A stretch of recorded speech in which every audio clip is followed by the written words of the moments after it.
कारण काय ते देतात, भरभरून देतात. आणि मुळात त्या रचना सगळ्या संत रचना आहेत. मुळातच त्या रचनांमध्ये तो भाव आहे. ती वेळोवेळी मला असं वाटतं की ती एक गोष्ट सांगतेय, त्या दिवशी सांगितलेली गोष्ट आपल्याला दिसतेय. पण सहज माझा फोटो सापडला, माझ्या नाटकाचं पोस्टर असलेला, आणि त्याने बघितलं की ही मुलगी कोण आहे, हिला आपण बोल की ना तरी बालक बोबडा बोली की वाकुडा विचुका पावली ते चोज करूनी माऊली रिजे जेवी. हॅलो नमस्कार फ्रेंड्स, मी मज्जाची नीलम. संत ज्ञानेश्वरांची मुक्ताई हा चित्रपट लवकरच तुमच्या भेटीस येतोय आणि मला माहिती आहे की तुम्ही सगळ्याची आतुरतेने वाट पाहत असाल आणि त्याची धम्माल स्टारकास्ट माझ्यासोबत आहे. कसे आहात सगळेजण? सर्वप्रथम सगळ्यांकडनं रामकृष्ण हरी. रामकृष्ण हरी. सगळे उत्तम आहोत माऊलींच्या कृपेने, पांडुरंगाच्या कृपेने सगळे छान आहोत.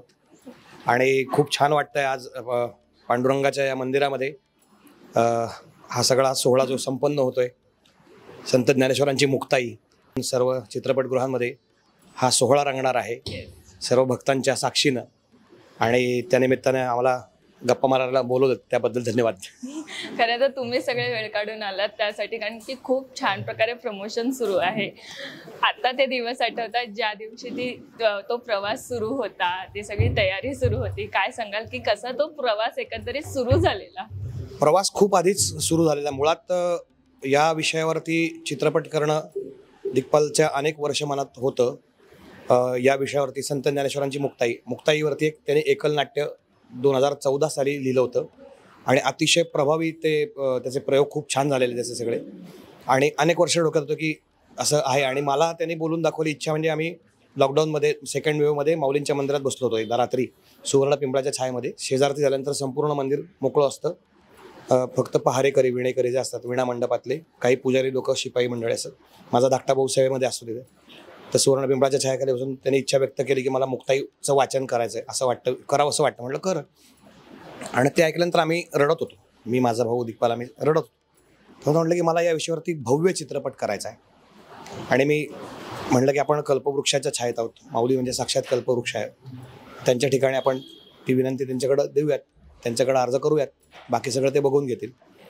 आणि तसा प्रवास म्हटलं तर चित्रपटाचा प्रवास जवळजवळ 2-2.5 वर्षाचा सगळा कालखंड आहे.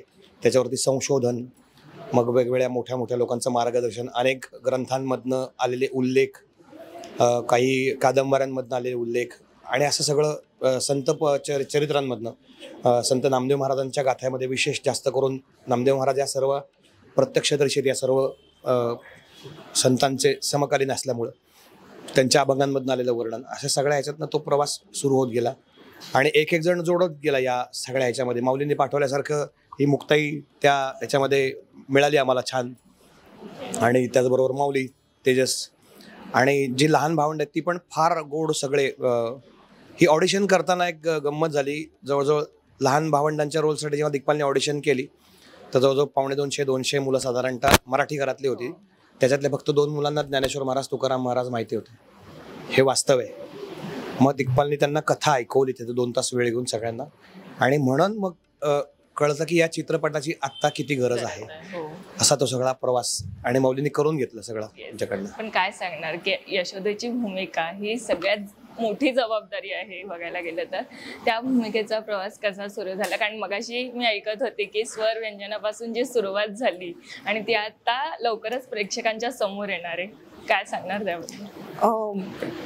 खूप मोठी जबाबदारी माझ्यावर दिली, कारण कुठलं पात्र मी करते असं विचारल्यानंतर, यशोदा करतेस म्हटल्यानंतर मला तसं टेन्शनच आलं होतं. कारण 2 वयोगटातलं हे पात्र आहे.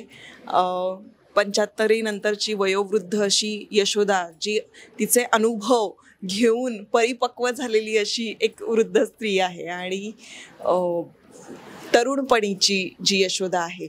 हे दोन्ही वेगवेगळे दाखवणं, आवाजामध्ये जे व्हेरिएशन्स हवे होते ते दाखवणं, आणि जी वयोवृद्ध यशोदा आहे तिच्या आवाजामध्ये संपूर्ण चित्रपटाचं निवेदन आहे, नरेशन आहे, ती गोष्ट सांगते. यशोदेच्या दृष्टिकोनातून आपण संपूर्ण चित्रपट पाहतो. ती वेळोवेळी मला असं वाटतं की ती एक गोष्ट सांगतेय, त्या दिवशी सांगितलेली गोष्ट आपल्याला दिसतेय, पण ती यशोदा अशीच मंदिरामध्ये बसली असेल आणि रोज वेगवेगळ्या लोकांना वेगवेगळी गोष्ट सांगत असेल.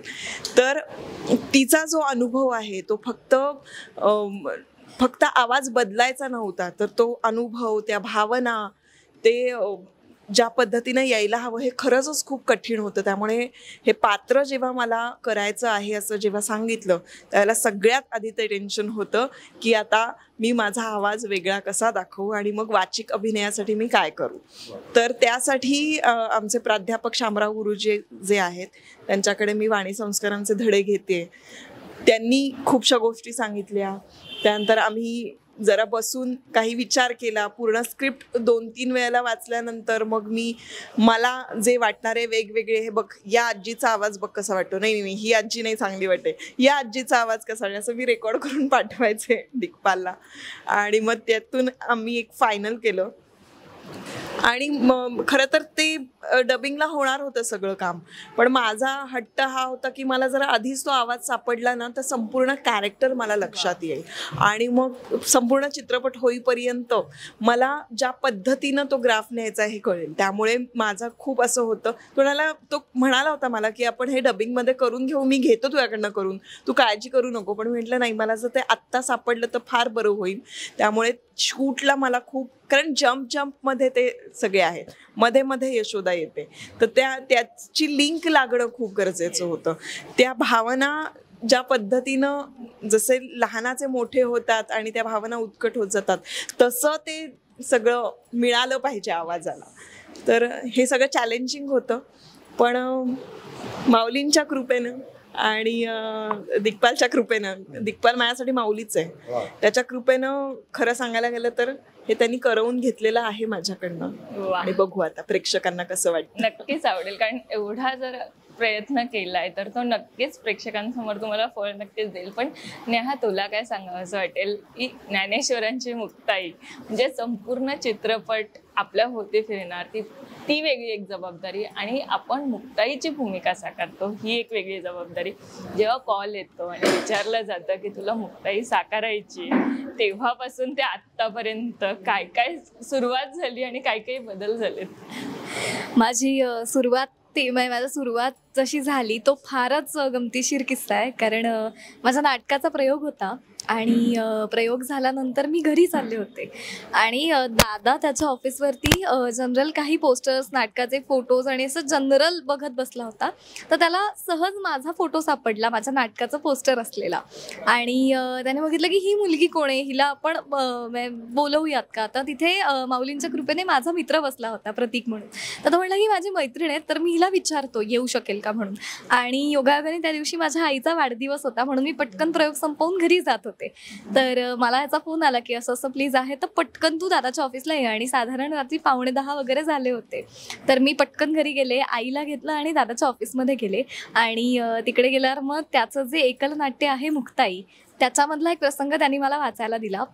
मी तो वाचला आणि तिथेच माझी निवड झालेली होती. म्हणजे अक्षरशः माझी 10 मिनिटात वगैरे निवड झाली होती आणि मला ते कळलंच नव्हतं. म्हणजे गंमत अशी की ते सगळं झाल्यानंतर दादा म्हटलं की ठीक आहे, आता 1-2 दिवसांनी आपलं वाचन आहे तर तेव्हा तू ये. असं करून मग मी घरी गेले आणि मग नंतर वाचनाला गेले. सो मला असं वाटलं होतं की वाचन म्हणजे माझ्या वयाच्या अजून 1-2-3 असतील आणि मग आमचं वाचन आहे, मग त्याला काहीतरी त्यातनं तो सिलेक्शन करेल, मग लुक टेस्ट असेल, स्क्रीन टेस्ट असेल वगैरे.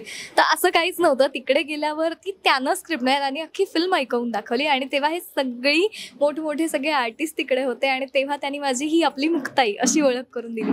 सो अशी माझी निवड झाली आणि मग तिकडनं आमचा प्रवास सुरू झाला. मग काय चॅलेंजेस आलेत?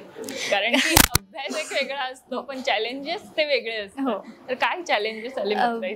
मी असं म्हणेन की मुक्ताई ही अशी व्यक्तिरेखा आहे ना की आपण फार साधं आणि आपण खूप सामान्य आहोत आणि ती खरंच खूप असामान्य आहे. तर तिला समजून घेणं किंवा ती कशी आहे याचा अभ्यास करणं हेच खूप मोठं चॅलेंज आहे. कारण तिचे अभंग सुद्धा इतके गूढ आहेत. म्हणजे जसं आपण म्हणतो की माऊलींचे अभंग आपल्याला कळायला फार सोपे जातात. म्हणजे त्यांनी फार सुंदर आणि सोप्या मराठीत मांडले.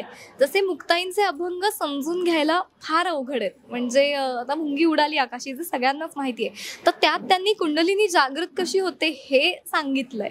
त्याचा अर्थ लावेपर्यंत म्हणजे अक्षरशः आपण तर किती किती म्हणजे आपण खूप साधे, म्हणजे आपल्याला तेवढं नाहीच माहितीये. म्हणजे जे बाकी आता दादा सांगतो, मग आमचे गुरु शामराव सांगतात, त्यांनाच ते पण अजून त्याचा अर्थ लावू पाहतात. तर मग आपल्याला तर कसं कळणार? सो हे कळून घ्यावे, समजून घेणं हेच खूप अवघड आहे मी म्हणते. पण माऊलींच्या कृपेने दादा जसं सांगत होता, दादानी इतकं सगळं सोपं करून आम्हाला दिलंय. आमचे गुरु शामराव जोशी, त्यांनी आम्हाला खूप काही गोष्टी समजावून सांगितल्या. मग आम्ही भरपूर वाचनं केली, आख्यायिका खूपातल्या पुस्तकं वाचली, ज्ञानेश्वरीचं वाचन झालं. सो ह्या सगळ्यात जसं दादा म्हणेल ती पूर्व दिशा, असाच आमचा एकंदरीत प्रवास आहे. आणि मग दादा जे सांगेल तेच आम्ही सतत करत राहिलो असं मी म्हणेन. खूप छान.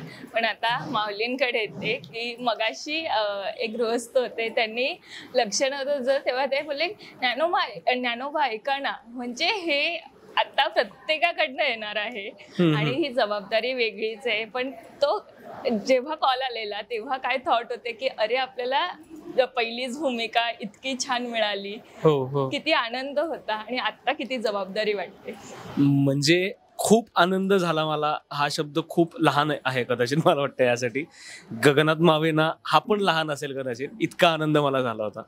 आणि दादासोबत मी याआधी सुद्धा काम केलं होतं असिस्टंट डिरेक्टर म्हणून, त्यामुळे या कुटुंबाचा एक सदस्य मी आधीपासूनच आहे.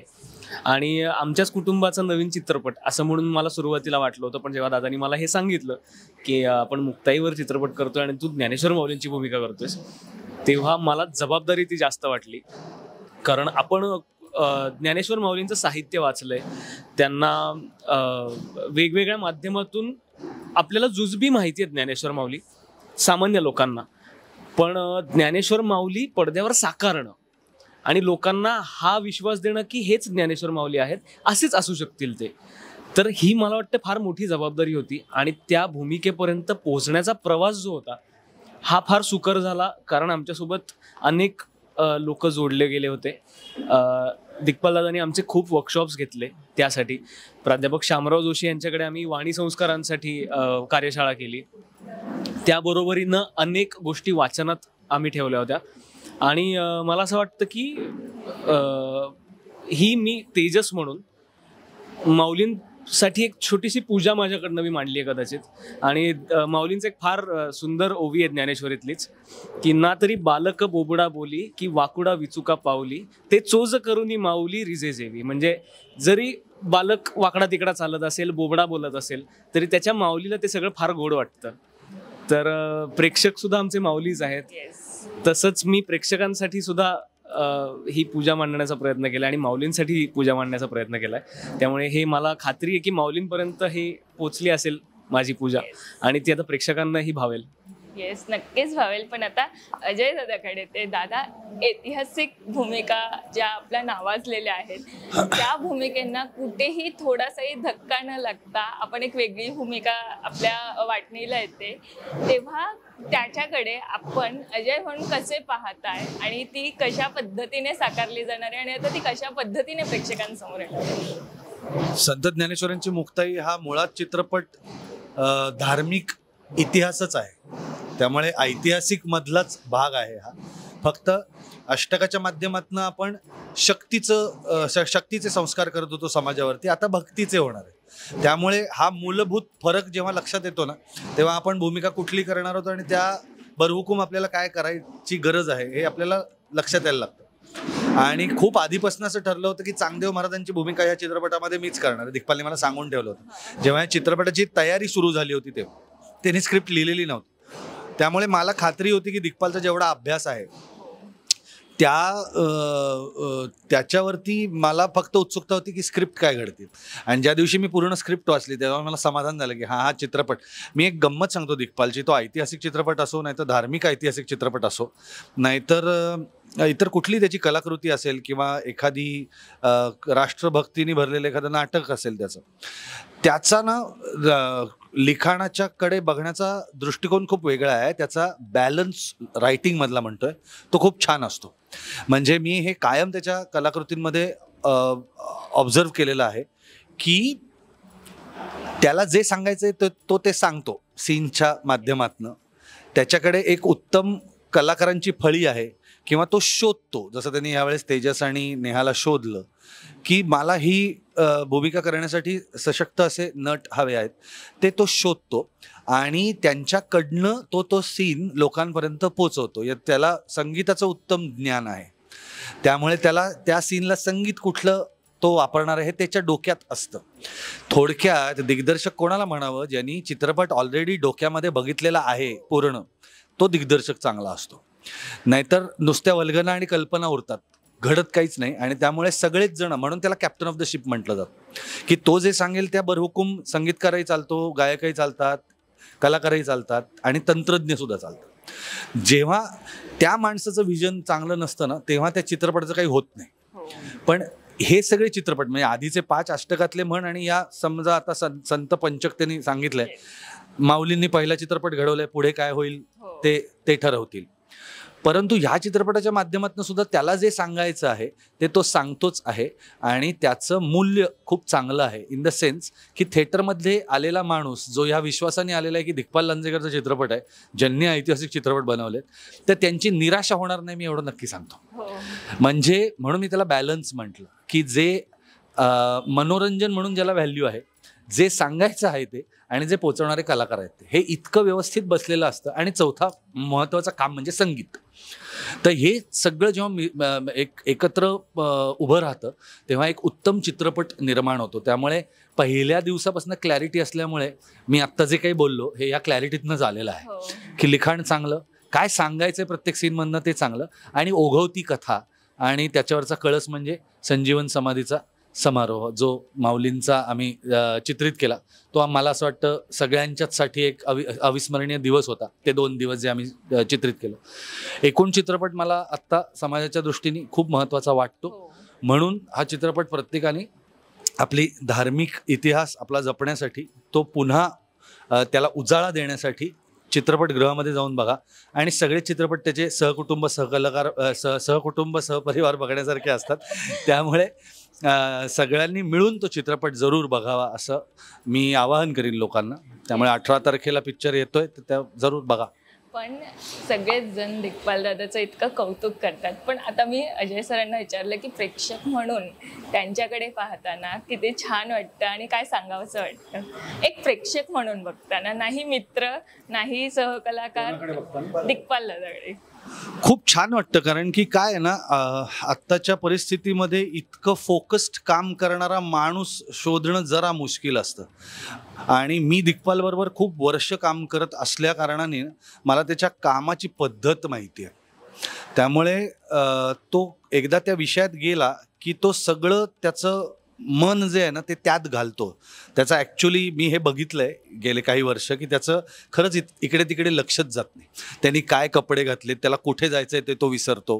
हे सगळं मला असं वाटतं त्या विषयाशी, ज्या विषयाचा चित्रपट त्याला बनवायचा आहे त्या विषयाशी इतका एकरूप झालेला माणूस मला खूप कमी बघायला मिळालेला आहे मराठीमध्ये. हां, ऍक्च्युली दोघांना विचारणारच होते. नाही, प्रेक्षक म्हणून तू म्हणतेस म्हणून मला उत्तर द्यायला आवडेल, कारण मी त्याचे आधीचे सुद्धा सिनेमे बघितलेले आहेत ज्यामध्ये मी काम केलेलं नाहीये आणि मी आता सुद्धा हे काम करतेय. पण माझ्या कुटुंबानी हा चित्रपट बघावा यासाठी मी आग्रही का आहे, कारण या चित्रपटामध्ये मी जे मूल्य मिळणार आहे ते जे घेणार आहे ना ते इतर कुठल्याही चित्रपटामध्ये मिळणार नाही. इतकी ऑथेंटिक माहिती, म्हणजे आज बसून आपल्याला ज्ञानेश्वरी वाचावी किंवा बसून आपण त्यामध्ये काही शिकावं असं ते घडत नाही. चित्रपट इतकं प्रभावी माध्यम आहे ना गं. म्हणजे दिग्पालचे चित्रपट हे मला असं वाटतं टेक्निकल चित्रपट म्हणून तुम्ही बघू नका, तो त्याच्यामध्ये काय सांगू पाहतोय ना याकडे लक्ष द्या, कारण अशा पद्धतीचा दिग्दर्शक नाहीये ना. अशा पद्धतीचा दिग्दर्शक जो इतका ध्यास घेऊन काम करतोय.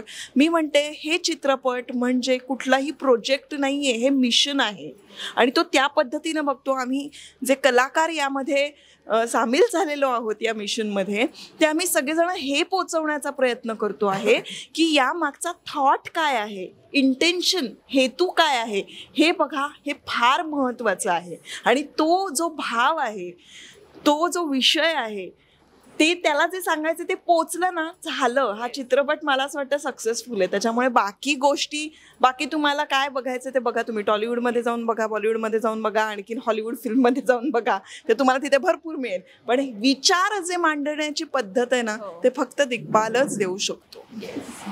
पण आता अवधूत दादांना विचारेल की अभिनेता ठीक आहे, पण संगीत दिग्दर्शक म्हणजे ऐतिहासिक चित्रपटात आम्ही पोवाडे ऐकले, आता आम्ही अभंग, ओव्या यांकडे वळणार आहोत. किती कस लावावा लागला? कारण की जे सगळ्यांना माहिती असतं किंवा जे काहींकडे म्हटलं जातं तेच पण एका नवीन पद्धतीने किंवा समजेल अशा पद्धतीने ते घराघरात पोहोचवायचं असतं, तर किती कस लागला यासाठी? नाही, मला एक सांगू का, माझ्याकडं जे काही आहे ना, ज्या काही चांगल्या गोष्टी सगळ्या आहेत त्या सगळ्या कृपेच्या आहेत. त्यामुळे मला असं कुठं मला कस लागला वगैरे असं काही मला नाही. कारण काय ते देतात, भरभरून देतात. आणि मुळात त्या रचना सगळ्या संत रचना आहेत. मुळातच त्या रचनांमध्ये तो भाव आहे आणि कुठेतरी त्या चाली पण त्याच्यामध्ये दडलेल्या असतात. तुम्ही कसं बघताय त्याच्याकडं त्याप्रमाणे ते तुम्हाला मिळतात. आणि याचं संगीत करत असताना लहानपणापासून ज्या परंपरेत मी वाढलो त्या परंपरेतल्या संस्कारांचा मला खूप विशेष लाभ झाला. आता यामध्ये आपण खरं तर ही कथा 2 तासात मांडणं मुळात हे फार मोठं दिव्य आहे. आणि जे की दिग्पालने ते पूर्णपणे यशस्वीपणे सार्थ केलेलं आहे, ते पेललेलं आहे. मग वेळेच्या बंधनानुसार त्यामध्ये अभंग रचना घ्यायच्या आहेत. मग त्याचं किती चरण घ्यायचे, कुठले चरण घ्यायचे, ते आधी सगळं आम्ही फायनलाइज केलं. आणि मग ते चरण घेत असताना मग त्याच्यातला जो भाव आहे, त्या अभंगाच्या चरणांमधला जो भाव आहे त्यानुसार त्याच्या चाली. बरं, मी म्हणलं तसं कृपेचा महाराजांच्या कृपेने महाराजांच्या गाभाऱ्यामध्ये सेवा करताना 2 अभंगांच्या चाली खूप पूर्वी सुचलेल्या आहेत, 2 वेगवेगळ्या वेळेला. त्यातलं कान्होबा तुझी घोंगडी चांगली, माऊलींची गवळण आहे, त्याची एक काही वर्षांपूर्वी चाल सुचली होती. आणि नामदेव महाराजांचा सुंदर अभंग आहे, काय सांगू देवा ज्ञानोबाची ख्याती, त्याची चाल गाभाऱ्यामध्ये सुचलेली होती. आणि ह्या दोन्ही चाली दिग्पालला प्रचंड आवडायच्या. आणि मी या कार्यक्रमांमधून अनेक वर्ष गातो. त्याची इच्छा होती की आपण हे चित्रपटात घ्यायचं आहे. अर्थात पुन्हा वेळेच्या बंधनामुळे काही चरण त्याचे हे करून घेतलेलं आहे, पण हे लोकांना निश्चित आवडेल. त्याचं कारण सांगतो की या पारंपरिक ज्या चाली आहेत, शेकडो वर्ष जुन्या काही चाली आहेत. आता हरिपाठ आपण जर घेतला तर हरिपाठ खेड्यापाड्यांमध्ये महाराष्ट्राच्या रोज गायला जातो. कित्येक घरांमध्ये रोज संध्याकाळी हरिपाठ म्हणला जातो. तर त्याच्या पारंपरिक जी चाली आहेत ना, तर खूप जुन्या चाली आहेत आणि खूप गोड आहेत. ज्याला गाता येतो तो पण गातो, ज्याला येत नाही तो पण गातो. तशा 2 चाली हरिपाठाच्या 2 वेगवेगळ्या अभंगांच्या, त्यातला एक आपला प्रदर्शित पण झालाय, भाववीण भक्ती. पण यातून खूप छान संदेश माऊलींनी दिलेला आहे. तो त्यानिमित्ताने काय होतं की चालींमुळं ना, त्या चालींमुळं अभंग पाठ होतात. आणि अभंग पाठ झाले ना की त्या शब्दांचा प्रभाव हळूहळू तुमच्या वागण्यात व्हायला होतो. अभंग तुमच्या डोक्यात तो सतत रुंजी घालत राहतो आणि ते तुमच्या अंगात मुरत मुरत मुरत तुमच्या आचरणातून ते प्रकटायला लागतं. आणि हे संगीताचं महत्त्व आहे. आणि आपला महाराष्ट्र अतिशय समृद्ध आहे लोकसंगीताच्या परंपरेच्या बाबतीमध्ये. माऊलींनी लिहिलेला सुंदरसा गोंधळ, पांडुरंगाला संत आपलं सर्वस्व मानायचे, तर तो विठाई जगदंबेचा गोंधळ माऊलींनी घातलेला आहे. तो गोंधळ नवीन चालीमध्ये पण जुन्याच पद्धतीप्रमाणे त्याची जी ठेवण आहे, चाली म्हणजे त्याच्या रिदम अरेंजमेंटची ठेवण आणि चालीची ठेवण तशाच पद्धतीने तो गोंधळ केलेला आहे. तर मला असं वाटतं की ही पण कृपा आहे माऊलींची. आणि सगळ्यात महत्त्वाचं म्हणजे ना, हा सगळा ओव्हरऑल जो चित्रपट बनला आहे, दिग्पाल असेल, अजयदादा असेल, आमची सर्व टीम, आमच्याकडनं जे काय माऊलींनी करून घेतलं ना, हे सगळं बघितल्यानंतर ज्यांनी आत्तापर्यंत आम्ही काही लोकांना अभ्यास करता दाखवला, कीर्तनकारांना दाखवला, काही मोठ्या गायक मंडळींना दाखवला, काही संत वाङ्मयाच्या अभ्यासकांना दाखवला, ज्ञानेश्वर महाराज संस्थांच्या विश्वस्तांना दाखवला. सगळ्यांकडनं एक समान उत्तर जे आम्हाला मिळालं. काही पुण्यातल्या काही डॉक्टर्सना वगैरे पण दिग्पालनी मला वाटतं दाखवलं, सायकॅट्रिस्ट त्यांना वगैरे. सगळ्यांचं एक उत्तर जे आलं ना समान, की आम्हाला शांत वाटलं. शांत वाटणं, हे शांत वाटणं आज गरजेचं आहे. आणि मला अनुभव सांगायचा आहे, सेन्सॉरला ज्यावेळेस आम्ही गेलो होतो, सेन्सॉरच्या ज्यावेळेस ते बघतात, ती कमिटी ज्यावेळेस चित्रपट बघते, आम्ही रेफरन्ससाठी जवळजवळ पोतभर पुस्तकं घेऊन गेलो होतो. संदर्भ ग्रंथ सगळे वेगवेगळे खुणा घालून त्याच्यामध्ये. कुठल्या याचा संदर्भ कधी मागतील सांगता येत नाही. पण आम्ही तयार होतो आता की हे आल्यानंतर आपल्याला काय काय काय काय विचारतील, त्या तयारीत आम्ही होतो. मी पहिल्यांदाच गेलो होतो. पण ही लोक जेव्हा ती टीम पूर्ण बाहेर आली ना, ते सगळे असे एकदम वेगळ्याच याच्यात होते. आल्या त्यांनी दिग्पालचा हात हातात घेतला आणि म्हणले, तुम्हाला खूप खूप धन्यवाद, खूप दिवसांनी काहीतरी चांगलं दाखवलं आम्हाला. आम्हाला शांत वाटलं म्हणले, नाही तर आम्हाला काय काय काय काय बघावं लागतं. आणि त्यांचे जे हेड होते ते हिंदी भाषिक होते, नॉर्थ इंडियाचे होते. ते म्हणले की आप इसको हिंदी में भी बनाइए क्योंकि ज्ञानेश्वर महाराज सिर्फ महाराष्ट्र की धरोहर नाही आहे, पूरे भारत की आहे. तर हा प्रयत्न आहे. मला असं वाटतं की आपण ह्या सगळ्या माध्यमातून एक प्रार्थना करूयात की ही आपली संत परंपरा संपूर्ण जगभरात पोहोचवण्यासाठी आपल्याला यश येईल आणि त्या माध्यमातून संतांनी जो विचार दिला आहे त्या आचरणाचं सगळीकडे पालन केलं जाईल आणि सगळे सुखी होतील माऊलींनी मागितलेल्या प्रसादाप्रमाणे. धन्यवाद. पण सर, या वारकरी संप्रदायातनं आपण वाढतोय, माणूस म्हणून किती घडत चाललोय. खूपच. मुळात माणुसकीची शिकवण माऊलींनी सगळ्या संतांनी दिलेली आहे. तुकाराम महाराज म्हणतात की विष्णुमय जग वैष्णवांचा धर्म, भेदाभेद भ्रम अमंगळ. त्याच्यामध्ये तुकाराम महाराज म्हणतात की कोणाही जीवाचा न घडो मत्सर, वर्म सर्वेश्वर पूजनाचे. तुम्ही देवळात जाताय, देवाची पूजा करताय, दिवसभर नामस्मरण काय काय काय काय करताय, पण सतत कोणाचा तरी द्वेष करताय, मत्सर करताय, त्या पूजेला काही अर्थ नाही आहे. एक तुम्ही जसा आहात माणूस तसं तुम्ही इतर पण आहेत. जसा तुम्ही स्वतःबद्दल विचार करता तसा संपूर्ण विश्वाचा विचार करा. हा विचार संतांनी दिलेला आहे आणि हा बदल ही काळाची गरज आहे की सगळ्यांनी माणूस म्हणून जगणं.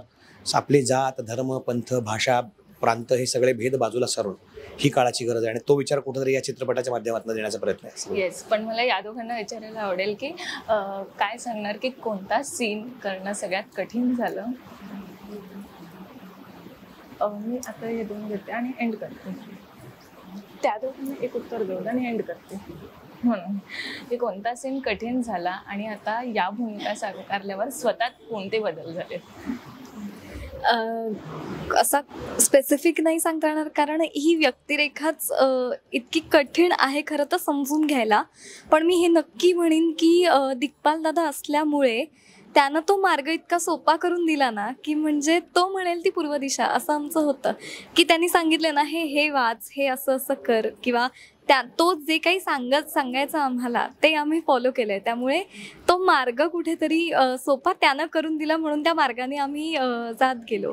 आणि दुसरा प्रश्न काय होता? हां, खरं सांगायचं तर मी खूप शांत झाले आतून. म्हणजे आत्ताचा काळ हा आपला असा ना गं की आपण सोशल मीडियावर इतके ॲक्टिव्ह असतो आणि आपले सतत काही ना काहीतरी आपण डिप्रेशनच्या नोटवरती असतो किंवा आपलं फार आतल्या आताच खूप असे झगडत असतो आपण आपल्याशीच, किंवा बाहेरचं जग फार वेगळं असतं आणि आपलं दाखवण्याचं एक काहीतरी असतं.